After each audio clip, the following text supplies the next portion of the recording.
Et si quelqu'un t'avertissait d'un danger, avant qu'il arrive vraiment? En 2019, à Abidjan, une femme nommée Awa Kone travaillait dans une petite banque du quartier de Cocody. Un matin, vers 9 heures, un homme entre. Rien de spécial au début, costume simple, calme, mais un truc dérangeait. Il s'approche du guichet d'Awa et lui dit, très calmement, demain, ne viens pas travailler. Awa rigole un peu. Elle pense que c'est une blague bizarre. Mais l'homme ne sourit pas. Il la regarde droit dans les yeux et répète, ne viens pas, peu importe ce qu'on te dit. Puis il part. Pas de transaction, pas de nom, rien. Toute la journée, Awa y pense, mais elle finit par oublier. Le lendemain matin, elle se prépare normalement pour aller au travail. Mais au moment de sortir, elle hésite. Elle ne sait pas pourquoi, mais elle décide de rester chez elle. Juste, comme ça. À 11h42, son téléphone sonne. C'était sa collègue, Mireille, en pleurs. La banque venait d'être braquée. Des hommes armés, violence, plusieurs blessés. Awa reste figée.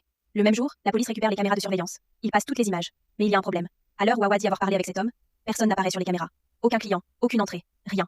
Comme s'il n'avait jamais été là. La police pense à une erreur, ou un choc psychologique. Mais Awa, elle, est formelle. Elle se souvient de son visage, de sa voix, et surtout, de ce regard. Quelques semaines plus tard, elle croit le reconnaître dans la rue. Elle le suit. Mais au moment où il tourne dans une ruelle, il disparaît. Depuis ce jour, Awa a quitté son travail. Et elle répète souvent une seule chose. Cet homme ne m'a pas sauvée. Il savait déjà ce qui allait arriver. Certains disent qu'elle a imaginé toute l'histoire. D'autres pensent qu'elle a croisé quelqu'un qui n'était pas censé être là.